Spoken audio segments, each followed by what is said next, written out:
श्री स्वामी समर्थ. चलाच आपण एकादशी निमित्त बटाट्याची भाजी आणि शाबू भगरीचे भाकरी बनवणार आहे.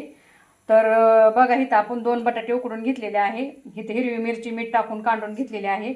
आता आपण इथं कढई ठेवलेली आहे. तर आपण फोडणी देण्यासाठी जिरे टाकून घेऊया. आपण उपासच आहे म्हणून नुसते जिरे टाकणार आहे आणि शेंगदाण्याचं कुटं, इतर काही नाही टाकणार. तर आता आपण हिरवी मिरची तळायला टाकून घेऊया. मग आपली मिरची तळलेली आहे. आता आपण बटाटे टाकून घेऊया. मग इथं सगळे बटाटे असे आपण तेलात टाकूया. आता आपण 2 चमचे शेंगदाण्याचा कूट घालून घेऊया आणि आता ही एकजीव करून घेऊया.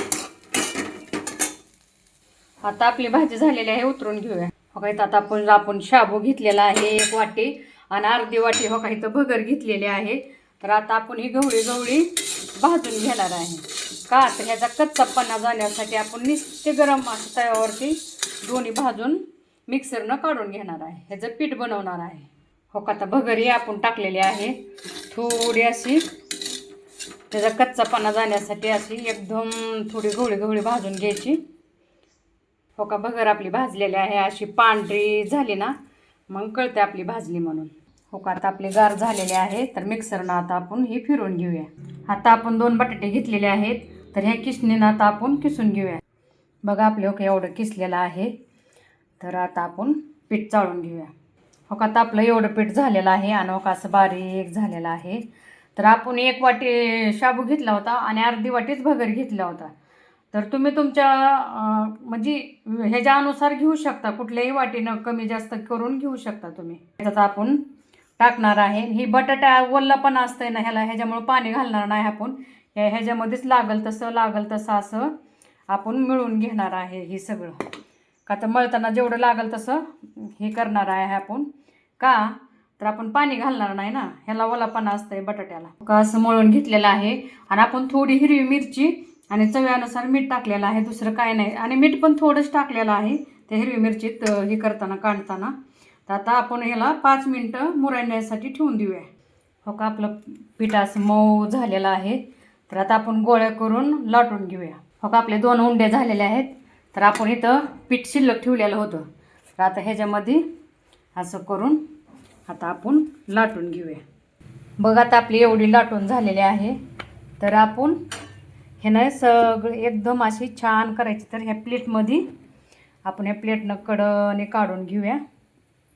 हो का, अशी गोल गरगरीत झालेली आहे. तर आता आपण इथं तवा ठेवलेला आहे. तर आता आपण तेल घालून घेऊया. हो का, असं आपण तेल घालूया आणि आता तिला टाकून घेऊया. बघा ह्याला अशी टाकून घेऊया. आता आपण दुसरी ही लाटून घेऊया. आता आपण ह्याला पलटून घेऊया.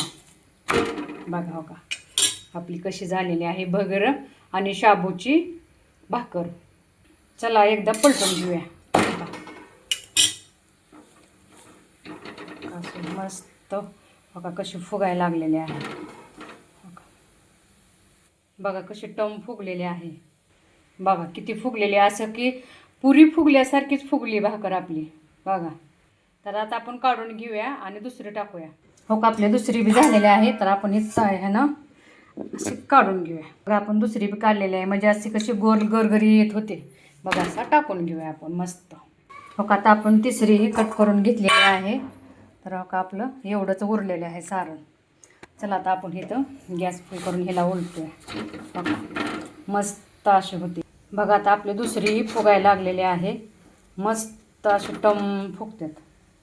बघा हो का, ही पण कशी अशी टम फुगलेली आहे. बघा हे कोणतं तर कशी खरपूस भाजलेली आहे.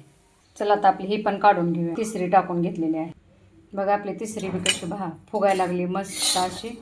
तर पलटून घेऊया हिला. हो का, कशी फुगायला लागली मस्त अशी. बघा कशी गोरगरीत अशी फुगले. असं वाटले पुऱ्याच फुगल्या त्या. बघा कशी गोल आहे मस्त पैकी. हो काय, ते आपली बारीक छोटी केली होती. जी कडा काढून राहिलेल्या होत्या ना तर त्याच्या आपण अशी बारीक बनवलेली आहे. चला माझ्या मैत्रिणींनो, या फराळ करायला. हो का, हे आपण सगळे फराळाचं घरी बनवलेलं आहे आणि तुम्ही तर सगळं बघितलेलंच आहे. तर माझी फराळाची डिश कशी वाटली एकादशी निमित्त तर मला कमेंट करून सांगा. फॉलो करा.